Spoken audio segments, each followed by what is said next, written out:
इसी बात को लेकर लड़ाई होगी है। फिर ये कहेंगी मैं ऐसा बोली थी कि ऐसा करना है आपको, लेकिन आपने क्यों नहीं किया, इस बात को लेकर लड़ाई होती है। ठीक है, तो मैं ही हूँ या तुम ही हो, इस टाइप की बात को लेके नहीं, हम ही है ऐसा कह के अगर चलोगे तो कभी लड़ाई नहीं होगी। तो सबसे पहले कन्या कहती है, मतलब वर से, पति से अपने कहती है, होने वाले पति से कन्या कहती है कि तीर्थ व्रतोद्यानम यज्ञ दानम मया सहस्त्रम यदि कार्यम कुआ वावांगम तया तदीयम जगाद कन्या प्रथम वचनम। कन्या अपने पहले वचन में कहती कि यदि कोई तीर्थ यात्रा व्रत उद्यापन यज्ञ आदि दान करें तो उसमें मुझको साथ लेकर करें, तभी मुझे आपके वामांग में आने के लिए मैं स्वीकार करती हूँ। यदि कोई कार्य करते हैं, जैसे घर में जैसे रहते हैं, सोते हैं, बैठते हैं, तो बाएं तरफ बैठाना चाहिए, तो उससे क्या है, विवाद नहीं होते। दाएं तरफ बैठने से पता चलता है कि आपसे पत्नी आपकी तेजस्वी आगे हो रही है, समझ गए।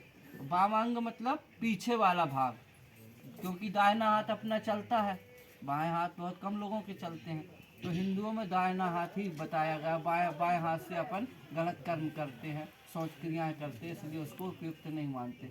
दाएं हाथ से ही खाना चाहिए, दाएं हाथ से लिखना चाहिए, तो दाएं हाथ में शुभ कर्म करते हैं और अशुभ कर्म बाएं हाथ से करते हैं।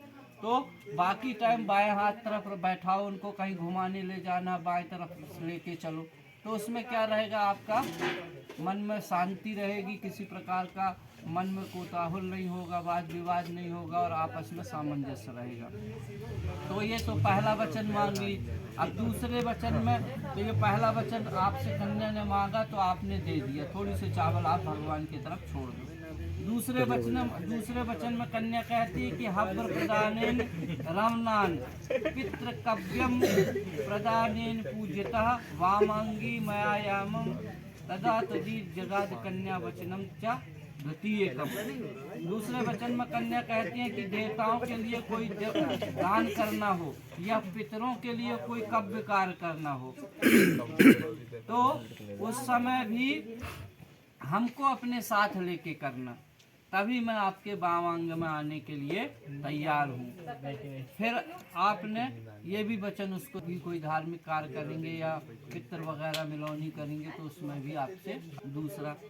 तीसरे में कहती है कुटुंब रक्षा भरणे यदि त्वयं कुर्यः पशूनां परिपालनका वामांगम मयायापि तदा तदीयम जगात कन्या वचनम तृतीयकम।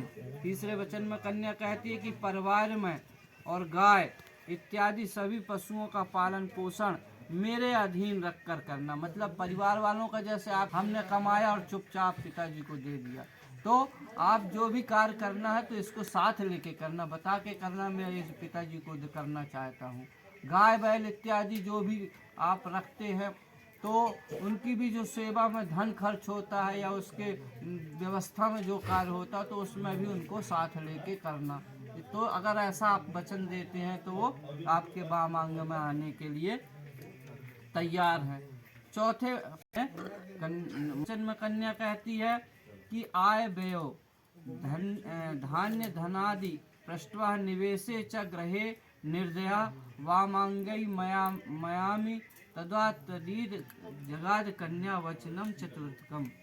मतलब जो आय व्यय होता है, जो भी कार्य करते हैं उससे जो आय और व्यय होती है और जो भी धन का आप संचय करते हैं वह सब मेरी सलाह से उचित खर्च करना। मतलब अगर कहीं पैसा लगाना चाहते हो तो आप उसके बारे में पूछो, यदि कहीं से उपार्जन करना चाहते हैं कि हम यहाँ से ऐसा पैसा लगा के इतनी आय उपार्जन करना, आपकी क्या राय है, तो आय व्यय के हिसाब किताब में अपनी पत्नी की सलाह लेना चाहिए। कहती है कि देवालय राम चढ़ागा कूप वापी विद्या यदि पूज्य था वामांगी मयायामम तदा तुदीत जगाद कन्या वचनम च पंचमम।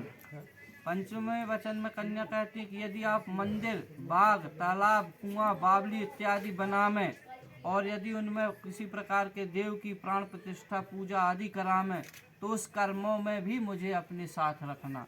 मतलब यशांतरे स्वपुरांतरे या विद्याक्रम विक्रमौ त्वयं वामांगम मयामि तदा तदीयम जगाद कन्या वचनम च षष्ठमम। षष्ठवें वचन में कन्या कहती है कि देश विदेश में यदि कोई वस्तु को खरीदने अथवा बेचने का कोई प्रबंध करें तो उसमें मेरी सलाह जरूर लें, तभी मैं आपके वामांग में आऊँगी। और इस तरह से छठवां वचन भी प्राप्त करती है कन्या। ऑप्शन में कन्या कहती है कि न सेविना परनिग्रह त्वया भवोत भवानी कामनीतम वामांगी मयायामी तदा तदी जगाद कन्या वचनम च सप्तमम।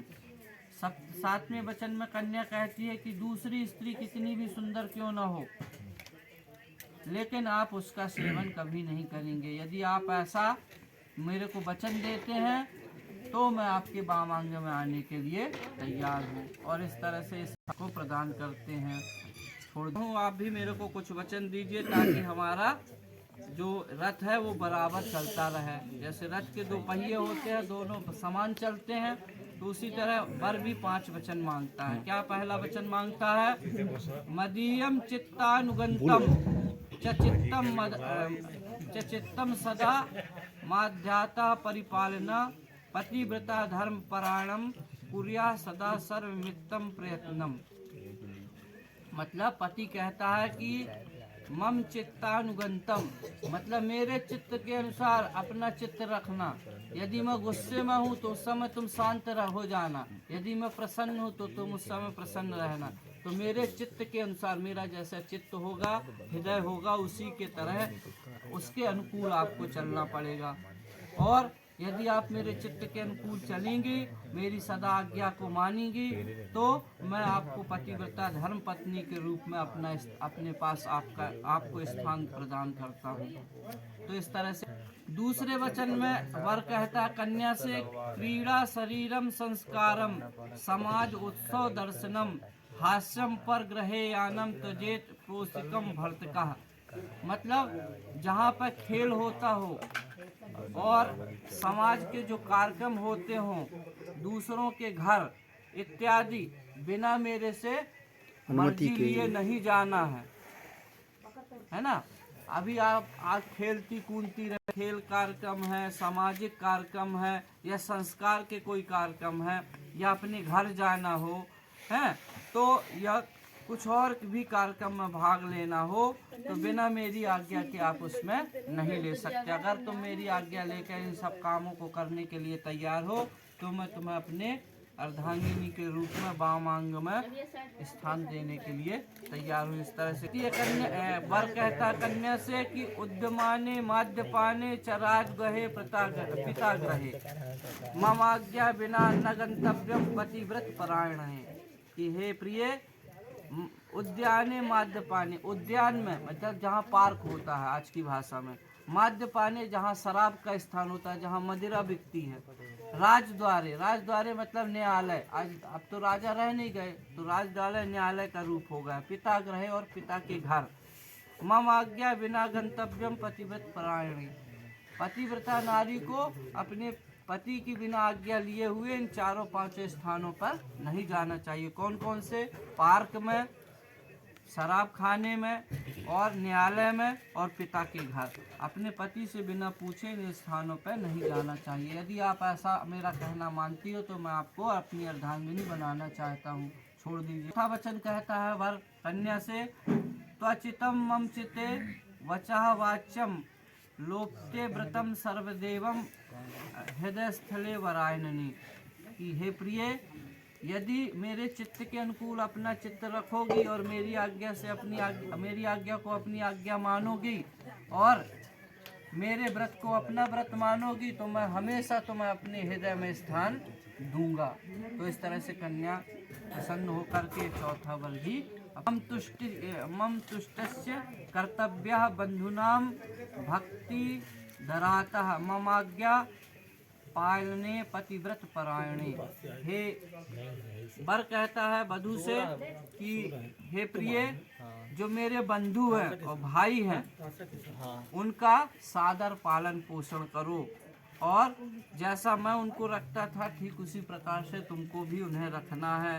और उनका पालन पोषण करना है। यदि आप ऐसा करने के लिए तैयार हैं तो मैं आपको अपने धर्मपत्नी के रूप में वाम अंग में स्थान देने के लिए तैयार हूँ। और इस तरह से कन्या ये 5 वचन वर को प्रदान करती है और वर 7 वचन कन्या को प्रदान करते हैं और ये आपके साक्षी हैं। ठीक है, छोड़ दीजिए। और इसके साक्षी होते हैं जो ध्रुव तारा होते हैं, उत्तर दिशा में कहलाते हैं। आप यहीं से आसमान की तरफ देख करके और आपको ये समझ लीजिए कि उत्तर तारा है वो आपके इस विवाह के साक्षी हो गए और उनको दर्शन करके प्रणाम कर लीजिए कि हम